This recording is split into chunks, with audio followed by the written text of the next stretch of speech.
최근 광주 도시철도 2호선 공사 현장 인근의 주택 담장이 붕괴되는 사고가 있었습니다. 이로 인해서 시민들이 불안에 떨고 있는데요. 광주 지하철 2호선의 공사 현장 어떤 상태인지 자세히 살펴보겠습니다. 한나루 리포터 나왔습니다. 어서 오시죠. 네, 안녕하세요. 일단 어떤 사고였는지부터 말씀해 주시죠. 네, 간단하게 말씀드리면 지난 21일 밤 지하철 공사 현장에서 발생한 사고였습니다. 이로 인해 시민들이 긴급 대피하는 소동까지 벌어졌는데요. 일단 그 소식 뉴스로 듣고 오겠습니다. 어젯밤 10시 20분쯤 광주 북구 중흥동 일대 주택 4곳의 외벽과 담장 등에 균열이 발생했습니다. 균열이 난 주택 인근은 광주 도시철도 2호선 공사가 이루어진 곳으로 사고가 발생하자 소방당국은 주택 3곳에 거주하는 주민 6명을 대피시켰습니다. 예, 다행히 인명피해는 없었지만 주민들에게는 얼마나 무섭고 긴 밤이었을까 싶은데요. 네, 그렇습니다. 실제 대피한 주민들의 증언을 보면 그날 밤 상황의 심각성을 여실히 알 수 있는데요. 지하철 공사 이후 집이 울리는 진동이 멈추지 않고 있다면서 벽에 금이 가는 것도 모자라 집 마당에 있는 하수도 맨홀도 계속 내려앉고 있어서 불안해서 살 수 없을 지경이라고 하소연했습니다. 예, 지금 벌써 몇 년 동안 공사가 진행 중이니까요. 광주시의 입장은 어떻습니까? 네, 일단 현재 점검에 나선 광주시 안전관리자문단은 노후화된 주택과 건물이 인근 공사장에서 발생한 진동과 충격에 장기간 노출되면서 균열이 발생한 것으로 추정을 하고 있습니다. 자세한 이야기 광주시 도시철도건설본부 공사 1팀 조대양 팀장에게 듣고 오겠습니다. 네, 4월 21일 밤 9시경에 중흥동 지하철 인근 주택 대문 슬라브가 무너진 사고가 있었는데요. 이제 사고 당일 경찰서 협조하에 해당 주택 포함해서 세 채에 거주하시는 분들 긴급 대피를 시켰고, 사고 다음 날인 4월 22일 오전에 사고 원인과 대책 마련 그리고 재발 방지를 위해서 경찰서 북구청 우리 시 본부 등으로 이제 관련 대책회의를 진행하였습니다. 그리고 해당 대문에 대해서 이제 사고 다음 날인 22일 오전에 좀 이제 철거를 진행을 했고 주변 안전 조치를 완료를 했습니다. 그리고 무엇보다 이제 그 안전이 중요해가지고 해당 가옥 전체에 대해서 이제 전문 진단 업체로부터 대문뿐만이 아니라 가옥 전체에 긴급 안전 점검을 실시 중에 있습니다. 안전 점검 결과가 나오는 대로 이제 그 균열 등 원인을 분석을 하고 보수 등 조치를 할 계획입니다. 그리고 이제 붕괴된 대문에 대해서 일단 건축주와 상의를 해가지고 이번 주 중에 지하철 공사 중인 그 해당 시공사에서 다시 좀 만들어서 제공할 계획이고요. 그 안전 점검 결과에 따라 공사의 원인으로 판단되는 가옥에 발생한 균열에 대해서 일단 그 보수 비용은 지하철 공사 준공 전에 해당 시공사에서 가입한 공사 손해보험을 통해서 보상할 계획으로 지금 추진 중에 있습니다. 단순한 붕괴 그쪽 문제는 아니지 않습니까? 자칫하면 대형 사고로 이어질 수도 있는 게 더 큰 걱정인데요. 그렇습니다. 이 큰 충격을 준 서울 강동구 땅꺼짐 사고와 부산에서 발생한 땅꺼짐 사고의 공통점은 지하철 공사 현장 인근에서 발생했다는 겁니다. 네. 이 때문에 조시철도 2호선 공사가 진행 중인 광주 역시도 안심할 수가 없는 상황인 건데요. 이 땅꺼짐 주요 원인인 또 상하수도 간 노후 역시 광주가 특광역시 중 3위로 굉장히 높은 편이어서 현재 굉장히 안심할 수 없는 상황입니다. 광주에서도 실제로 지하철 공사가 진행 중인 도로에서 땅꺼짐 사고가 발생하지 않았습니까? 네, 그렇습니다. 그건 역시 이번 달이었습니다. 이번 4월 15일 광주시 동구 지산 사거리에서 가로 70cm, 세로 90cm의 땅꺼짐, 이른바 싱크홀이 발생하기도 했습니다. 이 구간 역시 도시철도 2호선 공사 현장이었고요. 다행히도 인명피해나 재산피해는 없었습니다. 광주시 도시철도건설본부는 2시간 동안 이 도로를 일부 통제한 뒤 흙막이판을 설치하는 등 조치를 완료했고요. 네. 싱크홀에 대한 발생 경위를 조사하고 있습니다. 광주 지하철 공사 현장에서의 땅꺼짐 현상, 전국적으로 싱크홀까지 발생하면서 우리 시민들의 이제 발밑 안전이 불안한 상황인데 대책이 지금 진행되고 있는 게 있습니까? 네, 우리나라에서도 해마다 반복되는 이 싱크홀 사고에 대응하기 위해서 2006년부터 지하 공동 탐사를 시작했습니다. 하지만 대부분의 싱크홀이 지하 3에서 5m 하수관 주위에서 발생하고 있지만 현재 우리 탐지 시스템은 2m 내외에 불과하다는 것이 문제인데요. 예. 또 다른 문제점 하나로는 현재 대한민국은 탐사 이후에 보수나 복구 시스템이 조금 부재하다는 것도 또 다른 문제로 지적되고 있습니다. 예. 광주 도시철도 2호선 공사가 장기화되면서 주택 균열이나 땅 꺼짐 같은 피해가 잇따르고 있고 결국 그 피해는 주민들의 불편과 불안으로 이어지기 마련입니다. 어떤 대책이 필요한지 관련 내용 광주대학교 대학원 방재안전학과 송창용 교수와 이야기 나누겠습니다. 안녕하십니까? 네, 안녕하십니까. 광주 지역의 집안 침하에 영향을 줄 수 있는 지역적인 특성이나 위험 요인은 무엇이 있을까요? 지금 싱크홀 말씀하시는 거죠? 예.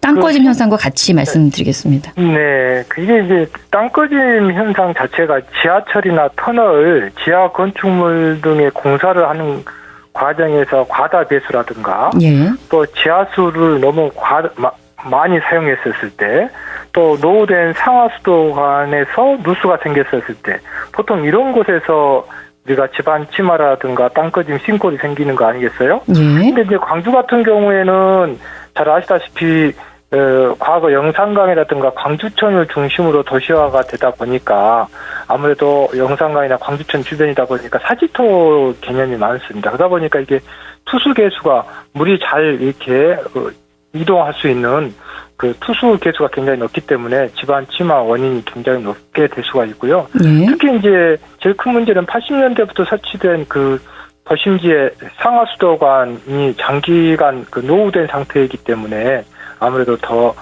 집안 침하가 많이 일어나는데 최근에 이제 방금 가장 큰 싱크홀의 땅꺼짐의 가장 큰 원인이 이 지하 공사를 하면서 생기는 것이 많다고 했지 않습니까? 예. 그런 것에서 예를 들 수가 있을 것 같습니다. 예.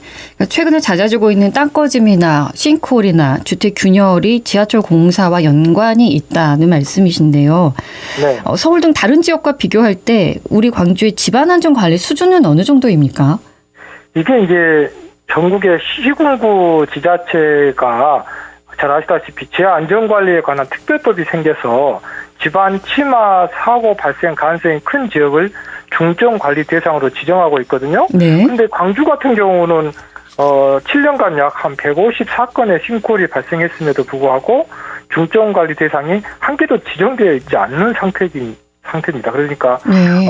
국가 차원에서는 우리 싱크홀이 비교적 안전하다고 하지만 실질적으로는 154건의 싱크홀이 발생했기 때문에 좀 굉장히 위험한 상태인데 광주시 같은 경우는 최근에 2025년도에 제가 살펴봤더니 지하 안전관리 계획을 수립했더라고요. 그래서 앞으로 얼마나 개선될지 지켜봐야 되겠지만 현재까지는 조금 다소 아쉬운 부분들이 많이 있는 거죠. 예. 이게 이제 우리 시민들의 안전과 직결되어 있는 문제 아니겠습니까?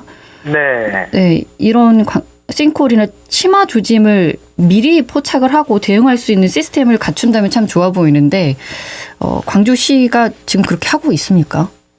네, 지금 현재까지는 이게 서울에서 중앙부처에서도 이런 것들을 완벽하게 모니터링 할 수 있는 기술이 현재까지는 없는 상황입니다. 그렇기 때문에 예방밖에 할 수밖에 없거든요. 그래서 상하수도를 대상으로 누수 탐지를 한다라든가 예. 그런 것들을 통해서 간접적으로 할 수 있는 방법이지 지금 땅속에 있는 것이 이게 싱크홀이 된 것을 우리가 미연에 알 수 있는 현존하는 기술이 없기 때문에 굉장히 어려움이 많죠. 그렇다 하더라도 아무렇지도 않다가 순간 사고가 나는 건 아니고 이번에 북구 중흥동에서 일어났던 사고도 보면은 담장이 무너지기 전에 진동, 소음 관련한 민원도 여러 차례 접수된 지역이기도 하고 전에 사전에 금이 먼저 조금 간다거나 이런 게 나오지 않습니까? 정확하게 보셨는데 국토부에서 최근 10년간 싱크홀 그 원인을 분석한 것을 제가 보니까 네. 상당히 명확한데 약 1,422건 중에 지하공사 부실 원인이 520건으로 가장 많았거든요. 거의 한 30%가 넘기 때문에 심각하군요. 그렇습니다. 그렇기 때문에 우리나라의 그 지하 공사를 하는 그 건설 공법 자체에 근원적으로 우리 고민을 조금 원초적으로 다시 한번 해봐야 될 것 같고, 예. 제가 이거 지금 재난안전을 한 지가 20년이 됐는데, 지금 이게 어제 오늘 일이 아니거든요. 서울 같은 경우에는 서울에 있는 1호선부터 9호선까지 매번 그 지하철 공사를 하는 과정에서 매번 이 지금 싱크홀이 문제가 됐고, 예. 광주 같은 경우도 지하철 1호선을 할 때 당시에 금남로 일대에 이러한 건물의 기울어짐이라든가 균열이라든가 이러한 분쟁이 굉장히 많았고, 그래서 법적인 소송까지 해서 저도 거기에 감정인으로 제가 현장에 가서 안전 진단도 해봤습니다마는, 이런 것을 우리가 반면 교사해서 재난안전을 저희들이 항상 서울과 외양간을 확실히 거치는 거라고 하지 않습니까? 네. 그렇기 때문에 그때 그 교훈을 찾아야 되는데, 그래서 저는 이번에 이런 공사를 하기 전에 좀 더 과학적이고 뭔가 항구적으로 좀 대비를 해서 사전 안전 진단이라든가 계측이라든가 또 모니터링을 한다라든가 아니면 전문가들의 얘기를 청설해서 네. 충분히 이런 것들을 좀 고민을 했어야 되는데, 지금 굉장히 너무 속도전을 하다 보니까, 지금 공사가 좀 지연이 되다 보니까 항상 이런 안전사고는 공사를 속도전할 때 화정동 현대아이파크도 그렇고 학동 철거시 현장도 그렇고 속도전을 하다가 항상 사고가 나거든요. 예. 좀 재난안전한 사람으로서 상당히 좀 걱정이 되죠. 대문이 고장이 났다고 그것만 다시 고쳐주면 되는 게 아닌 거잖아요, 이 문제가. 조금 전에 뭐 크게 말씀을 하셨지만 사전에 안전 진단을 한다거나 좀 더 구체적으로 모니터링 기술이나 방법에 어떤 것들이 있는지 설명해 주시겠습니까? 그러니까 집안이 지하 수위가 이렇게 저하가 된 그것들을 외국 같은 경우는 모니터링을 꾸준하게 하거든요. 네. 그래서 지하 수위 변동을 해야 되고, 저는 이제 방송에서 적절할지 모르겠지만 방금 전에 우리나라의 싱크홀이 지하철이라든가 터널 지하 건축물들의 공사를 하는 과정에서 과다한 배수가 문제가 되고 또 지하수를 많이 사용해서 문제가 된다고 했잖아요. 예. 근데 이제 공사를 하는 과정에서도 물을 많이 빠져 나가면서 싱크홀이 생기지만, 공사가 완공된 다음에 또 지금 현재 우리 광주광역시에 소위 영구 배수라고 하는 공법들을 적용하는 경우가 있거든요. 즉 쉽게 설명해서 지하가 깊이 파져 있는 그런 아파트라든가 건축물들은 외부에 누수가 항상 걱정이 되니까 건물 그 땅 속에 외부에 유공관이라고 하는 관을 이렇게 묻어가지고 네. 지하 수위를 끊임없이 낮춰버리는 거거든요. 네. 그러면 그 물을 계속 펌핑을 해버리기 때문에 장기적으로는 그 주변에 싱크홀이 생길 수 없는 구조적인 특성을 가지고 있습니다. 그래서 네.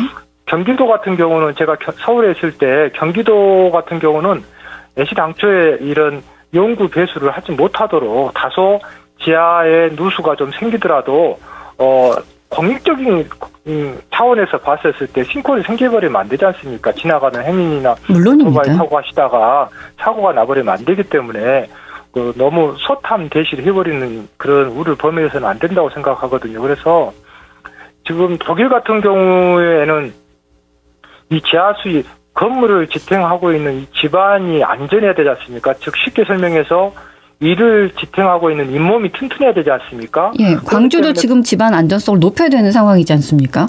그렇습니다. 그런데 이 집안 안전성에서 중요한 인자 중에 하나가 순수한 집안이라고 하는 것은, 건물을 지탱하고 있는 집안은 저희들은 공학적으로 순수한 흙과 약간의 강극과 강극수, 물이 있어야 됩니다. 예. 이게 물이 있어야만 흙과 흙 사이에 이렇게 탄탄해지지 않습니까? 우리가 해수욕장에 가셨을 때 물이 빠져버리면 이 자동차가 헛바퀴 돌지만 물이 들어오면 단단해지면서 자동차가 지나갈 수 있는 것처럼, 예. 이게 지금 광주광역시의 지하수위 변동을 좀 측정을 해서 독일 같은 경우는 20년 전부터 지하수위를 쓰는 만큼, 지하수위가 내려가는 만큼 빗물을 정수해가지고 땅속에 계속 넣어주고 있거든요. 그렇기 때문에 이러한 것들을 제대로 하지 못했을 때는 사상 누각의 도시가 돼버리는 거죠. 그러니까 집안 안전성을 높이기 위해서 구축해야 될 제도적 기술적 대비책을 좀 짧게 가장 중요한 부분이라서 말씀을 해주시면 좋겠습니다. 방금 말씀드린 것처럼 예. 땅속의 지하수위를 항상 모니터링해서 네. 적정한 지하수위를 항상 유지하고, 또 공사를 할 때 과다수를 물을 빼지 못하도록 공법을 우리가 개선을 해야 되겠다고 보면 되겠죠. 알겠습니다. 말씀 고맙습니다. 네. 광주대학교 대학원 방재안전학과 송창윤 교수와 이야기 나눴습니다. 이 싱크홀이 우리나라만의 문제는 아니죠? 다른 나라는 어떻게 대응하고 있습니까? 네, 방금 전 송창윤 교수님도 잠깐 말씀해 주셨지만요. 독일의 경우를 좀 대표적으로 알아볼 수가 있습니다. 이 탐사도 중요하지만 이후 조치가 더 중요하다는 방침을 정해 대응을 하고 있습니다. 특히 독일의 경우는 집안 위험도 사전 분석과 디지털 통합 지도를 적극적으로 활용하고 있는데요. 이를 활용해서 베를린시는 도로의 구조나 하수관의 연도, 또 지와 수위, 차량 통행 등을 분석해서 집안 치마의 위험도를 수치화하고 있습니다. 네. 또한 모든 매설물을 디지털 지도로 통합 관리하고 지하 공사를 할 때는 반드시 사전 검토를 거치도록 법제화하고 있습니다. 시민의 안전보다 더 중요한 건 없기 때문에 이런 해외 사례에서 성공적으로 운영되고 있다라고 하면 이런 대책들 활용해서 우리도 안전한 이런 건설 현장의 모습이 될 수 있도록 해야 되지 않을까 싶습니다. 네, 물론입니다. 이 때문에 전문가들은 이 싱크홀에 대한 예방책을 바꿀 때라고 지적을 하고 있습니다. 우선적으로 탐사를 장비 운영이 아니라 집안 안전 시스템으로 바꿔야 한다는 것이고요. 네. 또 단순히 이 장비를 돌리고 사진만 찍는 식의 실적 쌓기 탐사가 아니라 사전에 분석하고 탐사, 그리고 이후에는 마지막 사후 조치라는 3단계 시스템을 마련해야 한다는 것입니다. 예, 전국적으로 지금 싱크홀 공포 속에 있는데 우리 광주도 예외는 아니어서요. 네. 시민들이 더 이상 불안에 떨지 않도록 임시적인 조치 말고 제대로 된 안전 점검을 비롯한 실질적인 대책이 필요할 때입니다. 네, 그렇습니다. 물론 아직까지는 광주에서 싱크홀로 인한 대형 사고는 발생하지 않았지만 절대로 안심할 수 없습니다. 최악의 사고를 막기 위해 싱크홀 위험 지역에 대한 주기적인 점검과 기관별 협력 체계 구축을 비롯해서 사고 예방과 지하 안전관리 세부 지침을 강화하고 마지막으로는 사고 이후 신속하게 대응할 수 있는 매뉴얼 점검 등 선제적인 종합대책 마련이 시급해 보입니다. 예, 오늘 준비한 소식 여기까지 듣겠습니다. 고맙습니다. 네, 감사합니다. 한아름 리포터와 함께했습니다. 언제 어디서나 내 손 안의 뉴스. 광주 MBC 뉴스 유튜브 구독으로 함께하세요.